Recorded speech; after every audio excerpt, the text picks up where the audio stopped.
En México somos diferentes y nuestro principal valor está en reconocer y celebrar esas diferencias.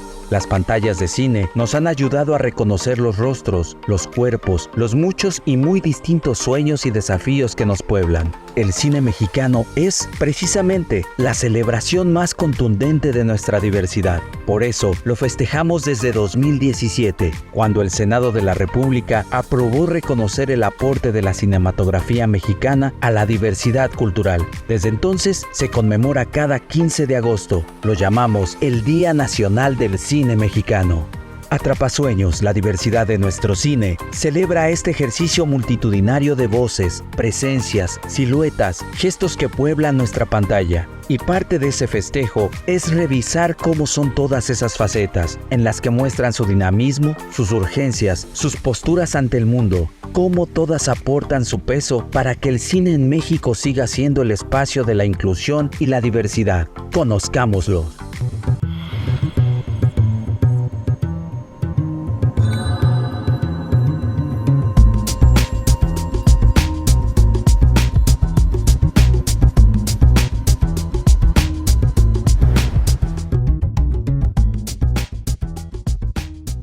¿Qué entendemos por lo diverso? Apenas surge la palabra, las características o cualidades diferentes y un cúmulo de imágenes se precipitan. Nos convoca a la sorpresa o a la confusión. Pero la diversidad también alude a registrar las maravillas del mundo, y esa ha sido la labor, durante más de un siglo, del cine.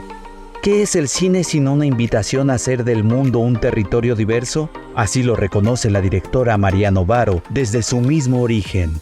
El cine nació diverso desde sus orígenes, desde el cine mudo. Los hermanos Lumière empezaron a hacer un cine documental, a poner una cámara que registraba un tren que llegaba, unas personas que comían, un jardinero que regaba con agua un jardín y demás. Y al mismo tiempo, prácticamente al unísono, apareció Méliès, que hizo un cine experimental, un precursor de la animación, que hacía unas cosas loquísimas, que filmaba la luna. Y en fin, ¿para qué les cuento? Me parece a mí, de lo que he conocido del cine, lo que he estudiado, que el cine se mantuvo diverso bastantes años, incluso exploró otras diversidades dentro de su diversidad inicial, y que cuando apareció el cine más como industria, particularmente, por ejemplo, el cine sonoro, se empezó a tener que hacer en ciertos espacios, con ciertos lugares, con cierta cantidad de dinero, y se empezó a perder cierta diversidad del cine. El cine mexicano también, desde el cine mudo, registrando la Revolución Mexicana y cuánta cosa maravillosa que sucedió con la primera etapa del cine en México, también ha sido de una manera muy diversa. Por ejemplo, había mucho cine regional en el cine mudo. Hacían cine en Veracruz, hacían cine en Puebla, hacían cine en el norte, hacían cine en cualquier entidad del país. Se hacían propuestas cinematográficas. Se estableció el cine mexicano como tal, aparecieron los estudios, aquí los estudios Churubusco y demás. Se empezó a crear formalmente el cine mexicano y empezó a desaparecer el cine regional, que no se podía hacer como se hacía antes. Entonces, hubo también, siempre ha estado el cine experimental, siempre ha hecho propuestas, siempre ha querido ganarse un lugar, ha habido concursos, a veces se le estimula, y luego ese no, va el industrial, va el comercial. Y, digamos, la diversidad es un tema político. Entonces, a lo que voy es a que la diversidad es algo que se puede perder. En todo momento puede haber algo en el cual pierdas diversidad. Creo que pensando políticamente y en términos de política pública, la diversidad o se alimenta o, al revés, la aplastas con ciertas dinámicas que estableces. Un cine diverso es el que se produce y se exhibe al interior de las comunidades originarias del país. Un cine que escapa de las fórmulas comerciales e intenta contar sus historias desde una cosmogonía y una sabiduría narrativa propias. Así ocurre con Chulbé, Senda Sagrada, ópera prima de Humberto Gómez, que escudriña en las fiestas y tradiciones propias de su comunidad con maneras de contar que también son propias de los tzotziles. Claramente, el cine con temática indígena también está desde los orígenes del cine mexicano. El cine en que cineastas, hombres y mujeres, de comunidades indígenas tomaran una cámara y quisieran contar a través de una cámara diferentes temas, pues yo lo ubico como una consecuencia o como algo que sucedió después de que el INPI mismo mandó cineastas y estableció un programa de hacer registros de cine indígena en todo el país. Eso derivó en que también hubo talleres para que los propios indígenas empezaran a hacer su cine. Te estoy hablando de finales de los años 70, los años 80, y claramente desde entonces se han establecido muchos proyectos de formación para los cineastas indígenas y después empezaron a incluir los afrodescendientes, porque los afrodescendientes en México han sido aún más invisibles y con menos oportunidades que las propias comunidades indígenas. Pero se empezaron a integrar en proyectos. Yo como haciendo una revisión, veo claramente pues, los esfuerzos que hizo desde, no sé, Ambulante, el proyecto Ambulante con Ambulante Más Allá, empezó a dar ciertos cursos. Bueno, antes de eso, los derivados del propio INPI, ¿no? Que dieron talleres en los 80s, una famosa cineasta indígena, Teófila Palafox, que hizo su obra, que yo la conocí en un tema de la beca Rockefeller. Nosotros hemos tenido desde el INCINE la experiencia ya de 5 años de becam, que con todo el respeto y toda la admiración por todo lo que lo antecede, por todo lo que se avanzó antes, lo que hemos querido es contribuir a que se establezca un buen nivel de diálogo, un buen nivel de formación y un financiamiento correcto y igualitario al de todo el cine mexicano. Y para eso había que como dar apoyos, diálogos adicionales. Lo primero ha sido reconocer la diversidad dentro del propio cine indígena y afrodescendiente. Hay una diversidad enorme, porque también ahí está lo regional. No es lo mismo hablar en diálogos de muchísimo nivel que hemos establecido, por ejemplo, en las residencias del ECAM. Hablamos entre todos y con cineastas invitados, con gente que nos visita y nos acompaña y nos ayuda. Hablamos de qué tiene de diferente el cine Tzotzil, que está muy poderoso y que está sacando muchas películas adelante, del cine purépecha, que tiene también una larga tradición, quizás numéricamente no tan fortalecido, pero bueno, ahí va también, o de un muy incipiente cine realizado por los pueblos que habitan Sonora, por ejemplo. O, en fin, hay un diálogo también intercultural y de diversidad entre el propio cine. La reivindicación de la historia, ¿no? Como recordar de dónde somos o también rememorar espacios. Incluso hay un espacio ahí que frecuentamos mucho en las imágenes. Hay una iglesia pequeña en un cerro y ese es un lugar sagrado. Es un lugar importante donde nace, donde el origen del pueblo, ¿no? Entonces, por eso al inicio hay una voz en off diciendo de la creación del mundo a través de la cosmovisión maya y también de la creación del pueblo a través de la tradición oral que lastimosamente pues se está perdiendo, ¿no? Entonces aquí la intención es también como dar a conocer cómo se creó este mundo, que es nuestro mundo, ¿no?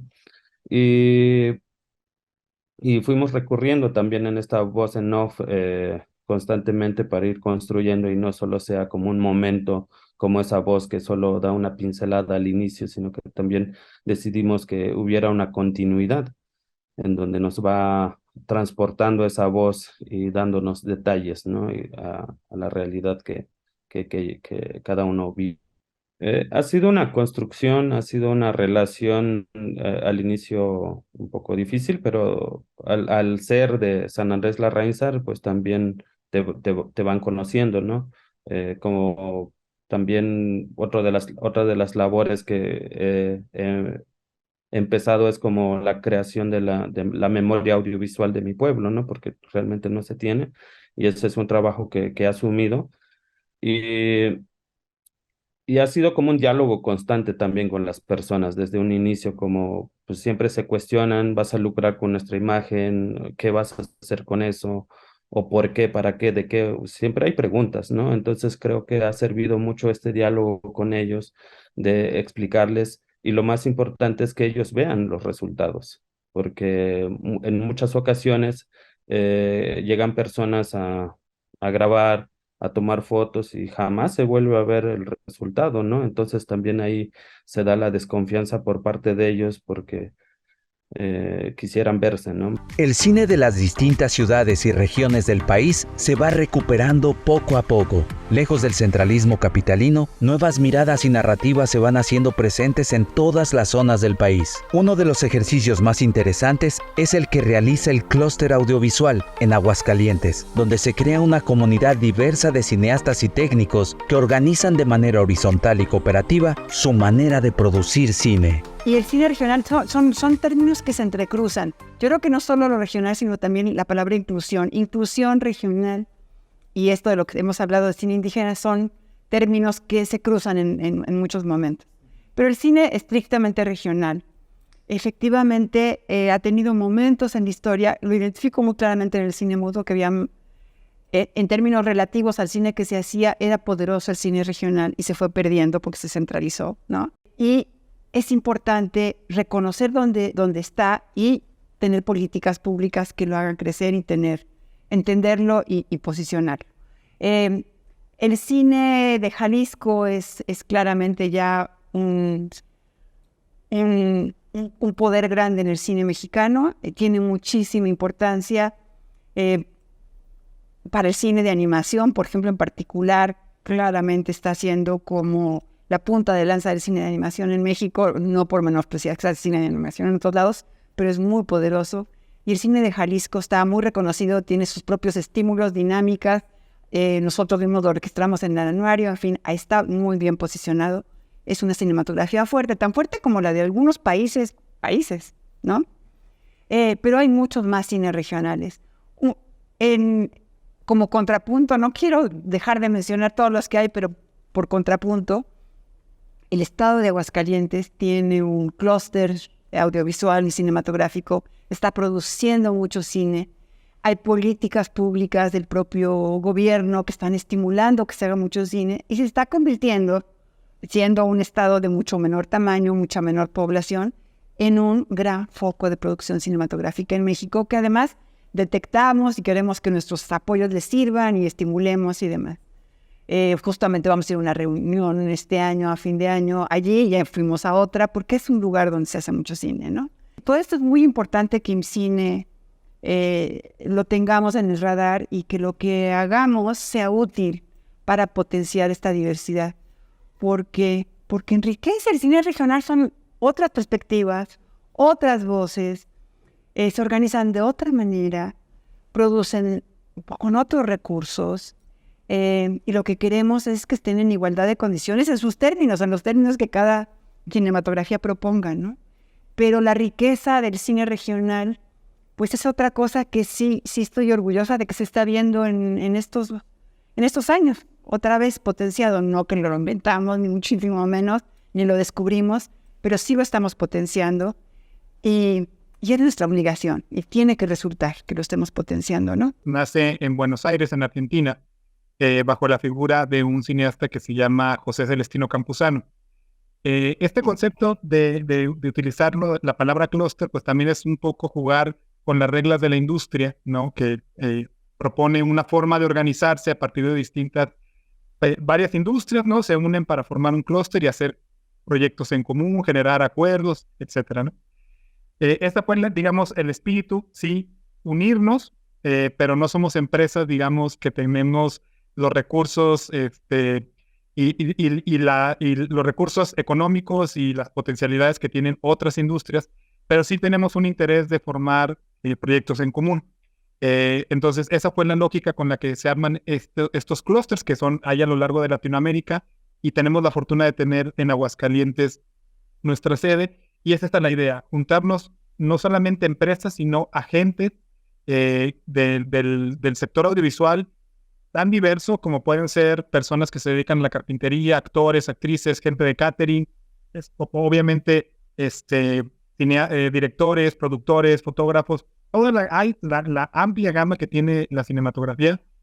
Tratamos de convocarla para generar proyectos en común en formato colaborativo comunitario y bajo una lógica horizontal, ¿no? Entonces es de alguna forma engañar esta palabra del clúster, que es tan industrial, tan jerárquica, tan, digamos, como tan capitalista, tan hegemónica. Acá más bien le damos la vuelta y tratamos de generar una comunidad que, particularmente en Aguascalientes, no existía una comunidad cinematográfica. Entonces, fue de alguna forma la figura que nos funcionó para empezar a convocar personas, gente que estaba interesada en la producción audiovisual, unirnos y empezar a pensar, diseñar y aplicar estrategias que apoyaran al crecimiento de la producción audiovisual en Aguascalientes y de diversificar las voces, las miradas, no solamente en la capital de Aguascalientes, sino a lo largo y ancho de nuestro estado, que es muy pequeño, pero bueno, tratar de que fuera lo más diverso posible. Nosotros nos reunimos todos los viernes de cada mes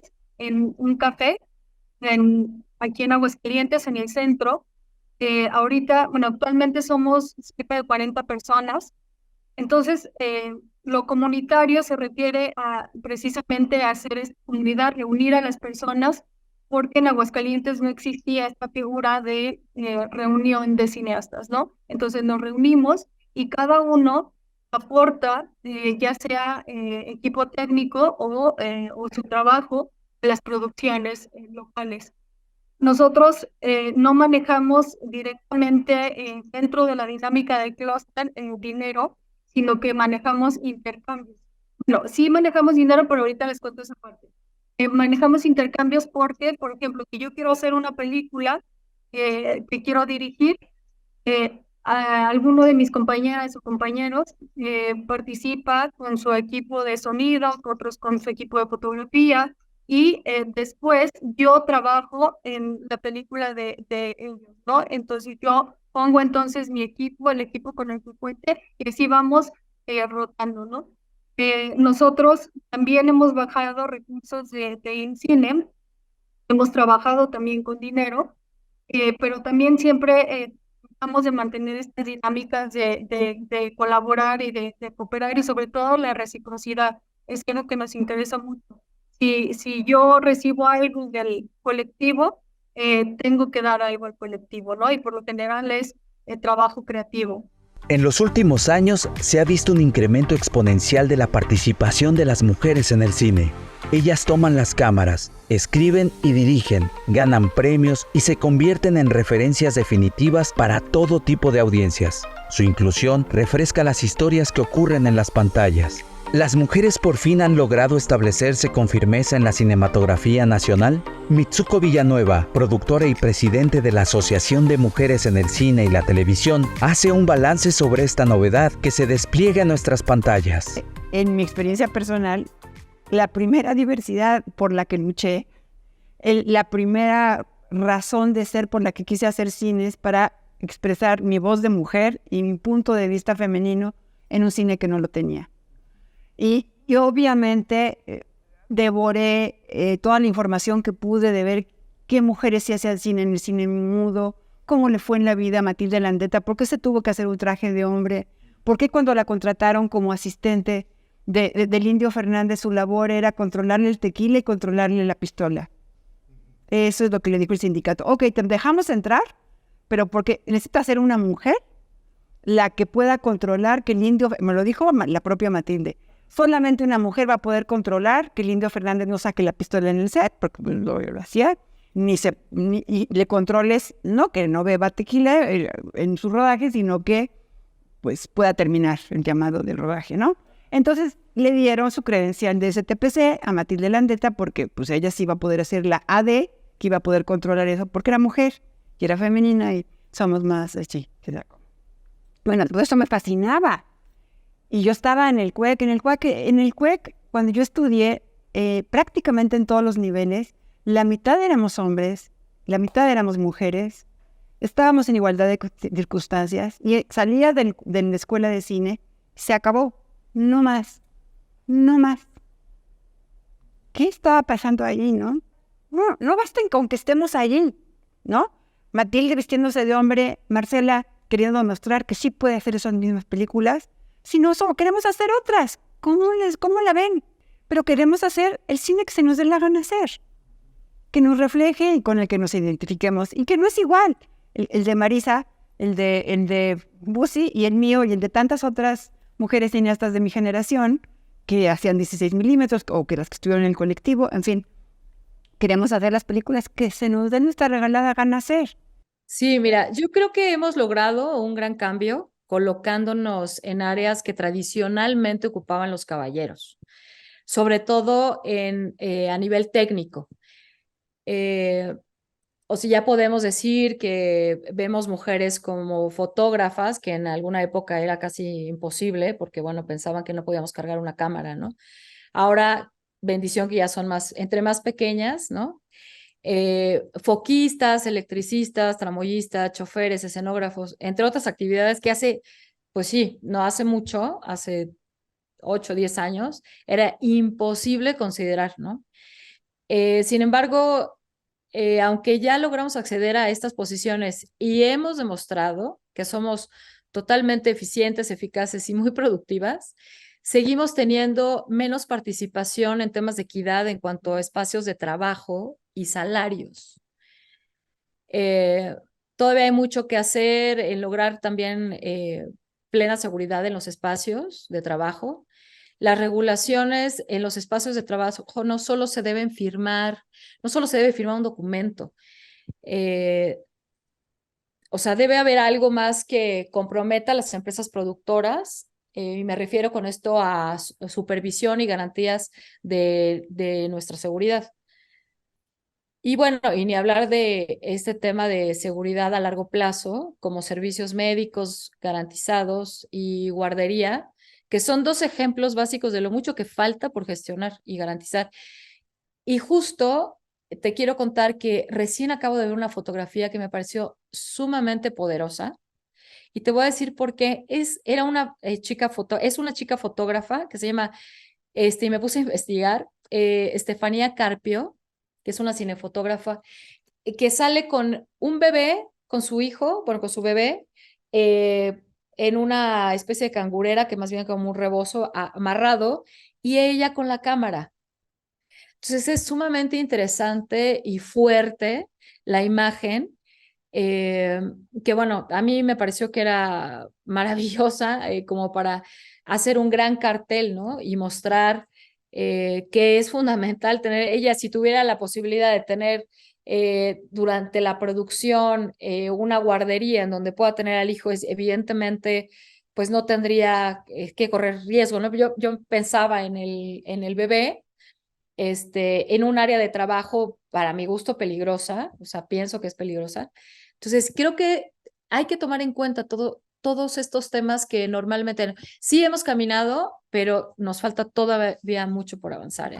Guillermo del Toro ha descrito a la animación como cine, más allá de solamente un género. Y la amplitud de la animación mexicana también es la amplitud de expresiones que despliega. Estéticas, técnicas, tiempos, tratamientos, atmósferas. Las creaciones se desbordan tanto como lo permite la imaginación.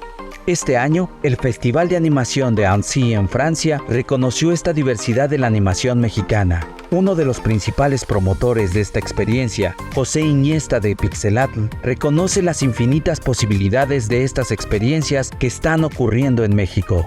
La animación, digamos, lo que he aprendido en estos años, más puntualmente, es también la diversidad que hay dentro del cine de animación. Ciertos mecanismos de cine estaban diseñados a manera de que cierto tipo de animación, prácticamente la animación 2D, ¿no? La animación que es dibujar, de alguna manera, por simplificar, podía entrar en los apoyos de los fideicomisos, podían entrar en el apoyo que da el estímulo fiscal. En fin, como que ese tipo de animación no se producía de una manera tan distinta que no pudiera ser cubierta con cierto tipo de apoyos públicos, ¿no? Pero resulta que hay un universo de animación mucho más compleja, que se realiza de maneras muy diferentes al cine de ficción o al cine de documental, que requerían una reflexión por parte de una institución como el cine para ver cómo son apoyados y cómo son sostenidos.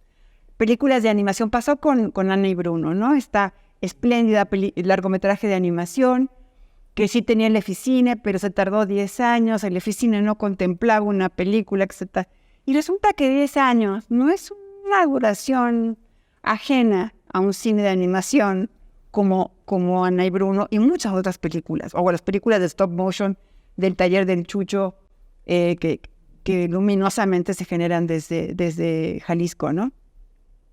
Que requieren evidentemente otra temporalidad, otras reglas en nuestras convocatorias, o como hicimos con Focine, una convocatoria específica que respeta que son películas que se producen de manera mucho más costosa, la preproducción, y mucho más larga, y que luego los procesos pueden parecerse un poco más a los de los, pero que claramente se hace de otra manera. Requerían una convocatoria específica, la hicimos en Focine. Te voy a hablar de la animación, y la animación está creciendo. O sea, el cine creo que sí está pasando por un momento difícil por el tema de los fondos y recursos económicos, pero la animación está creciendo. Ahora, esa animación que no necesariamente se ve en nuestras pantallas y que no necesariamente lleva los títulos de los estudios que han colaborado en ella. Hay muchísima maquila que está haciendo en México y está creciendo, ese negocio está creciendo. Pero esto te permite, pues, formar talentos, desarrollar industria, que después pueden empezar a proponer propiedades intelectuales originales que se verán en pantalla, como de estudios mexicanos. Entonces, si me preguntas el corte de caja para mí es súper esperanzador, a pesar de que también la industria internacional está pasando por un momento difícil con todos los despidos que ha habido, desde las industrias tecnológicas hasta los estudios. Cada semana se anuncian nuevos despidos por las consolidaciones de las cadenas y plataformas, básicamente. Yo creo que en estos espacios de consolidación y reestructuración es cuando emergen las buenas ideas. Porque ahorita se van a quedar sin producciones todas las cadenas y plataformas, y cuando la audiencia siga pidiendo y demandando contenidos van a tener que empezar a hacer apuestas.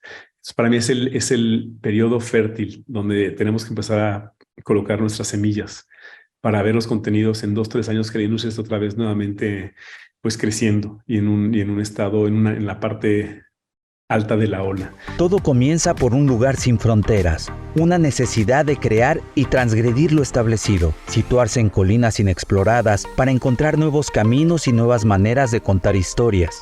El cine experimental lleva muchos años de realizarse en México, pero es relativamente nuevo el interés en seguirlo, acompañarlo, darle el estatus que merece. Bruno Varela ganó el Puma de Plata de Ficunam con su proyecto El Prototipo, que él insiste, más que cine de vanguardia, se trata de un cine de retaguardia, de encuentro con nuestros materiales fílmicos originales. Yo creo que tenemos que estar muy atentas a qué está sucediendo. Para mí también fue muy importante el Ficunam cuando empezó, ya lleva 2 ediciones, de incorporar una muestra de cine experimental en Ficunam.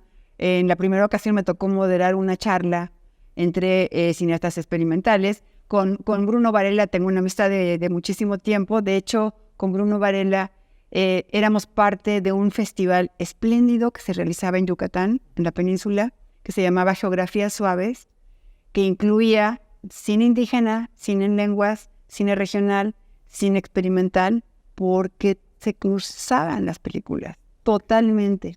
Entonces era un festival que duró afortunadamente varios años, ahí es donde hice amistad con Bruno, porque era un festival que asumía que el cine indígena era de vanguardia y experimental, que el cine regional era más libre que el cine en otros espacios, en fin. Era un diálogo importante en todos los materiales que recibíamos, las curadurías que hacíamos, las competencias que se establecían, y aprendí muchísimo.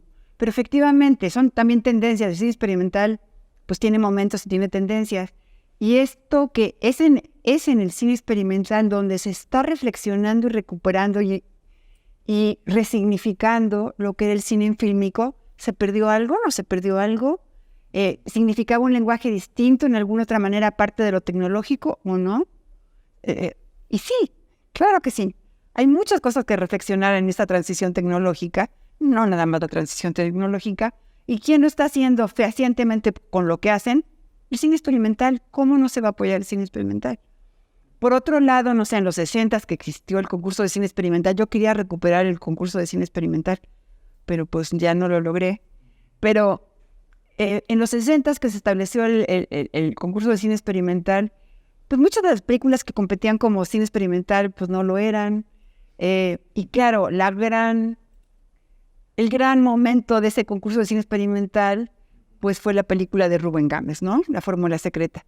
Entonces, el cine experimental es todo eso, es propositivo, hace investigación, hace recuperación, te lleva a reflexionar. También estamos estimulando mucho la memoria, estamos queriendo ser muy proactivos, que no teníamos nada en el cine tan concreto como ahora, la preservación, el rescate, la restauración, la reflexión. Pero de nuevo, volviendo a nuestra palabra favorita, que les convido a que sea también su palabra favorita, la mía lo es sin duda, ¿no?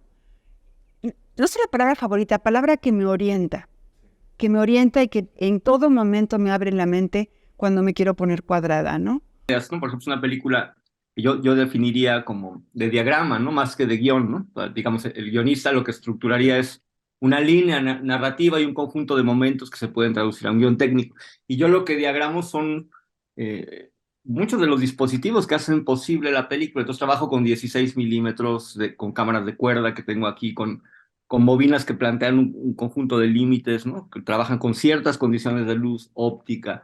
En ese sentido es un cine de retaguardia, ¿no? En contra de estas cámaras que tienen posibilidades de hacer todo, grabar de noche.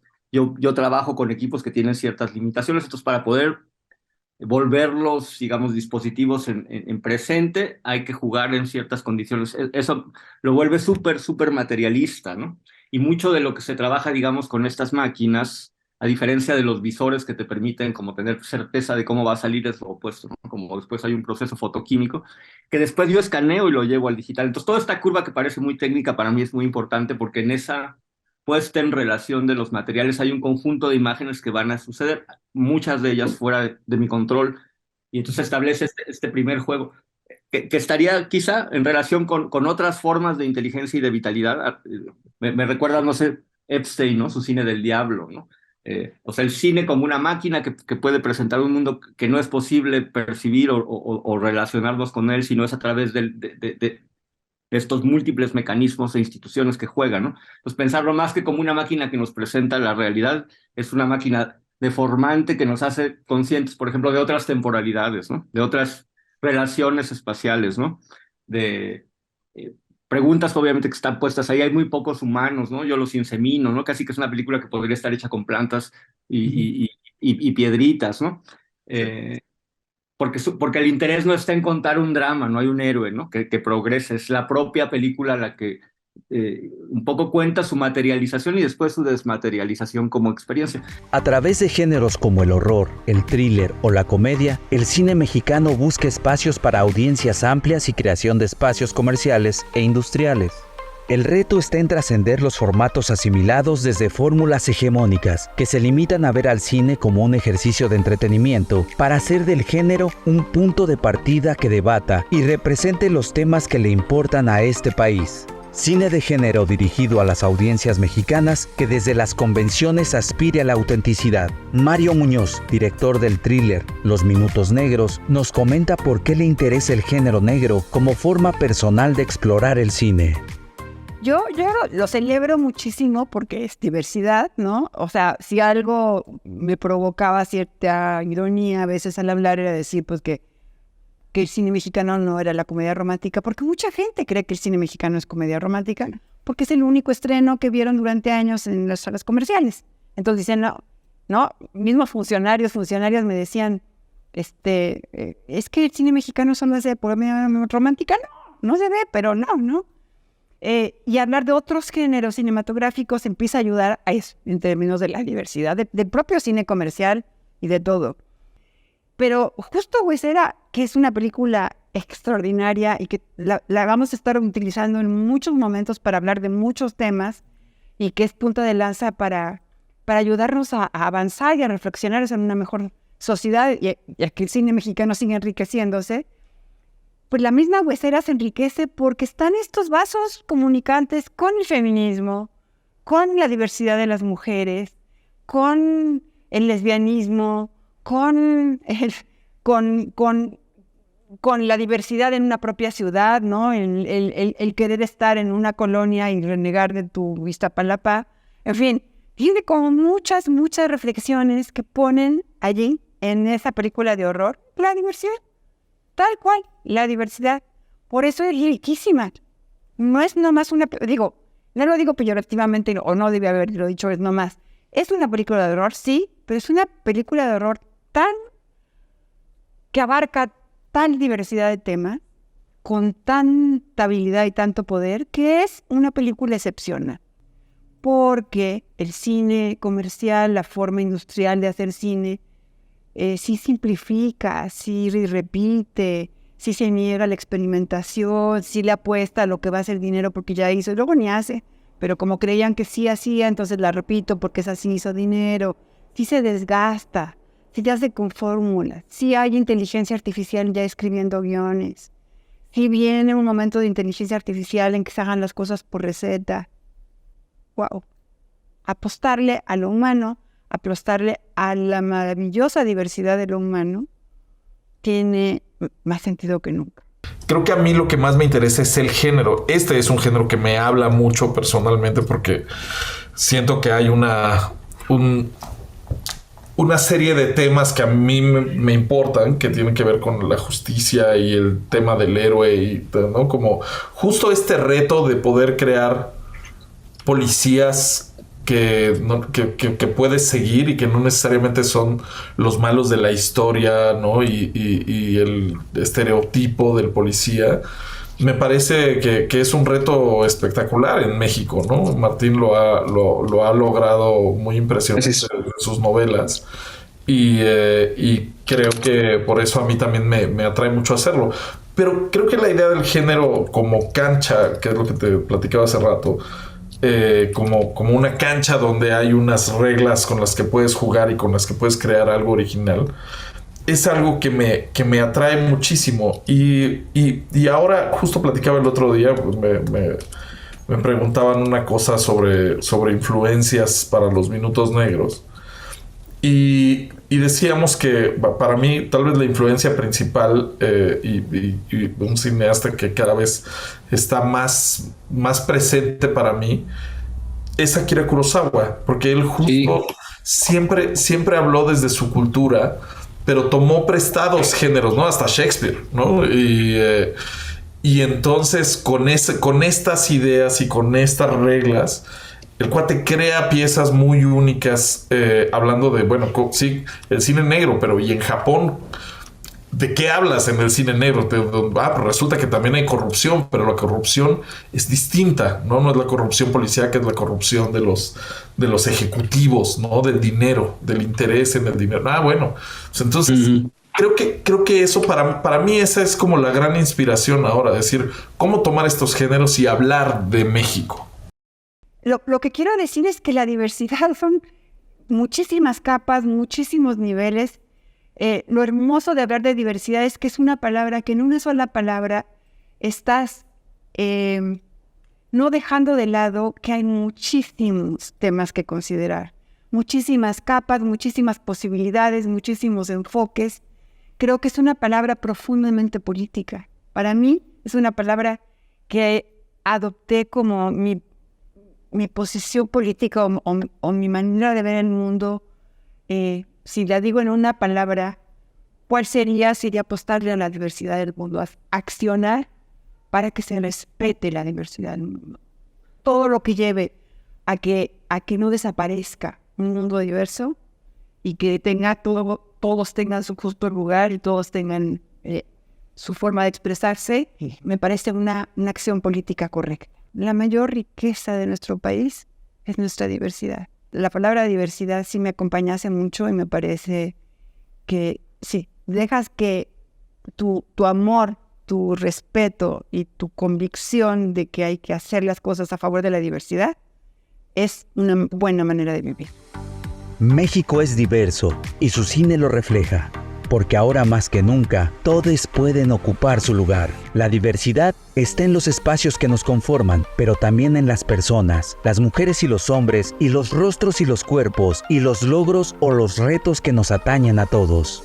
La diversidad del cine se palpa en este ejercicio constante, vigoroso de temas, presencias, atmósferas, propósitos que pueblan a nuestro cine. El cine mexicano contemporáneo es diverso porque refleja un entorno cambiante, contradictorio, de constante ruptura y asombro. Nuestras pantallas son diversas porque es una consecuencia de un país que se despliega en realidades y maravillas que nunca dejan de estar en movimiento.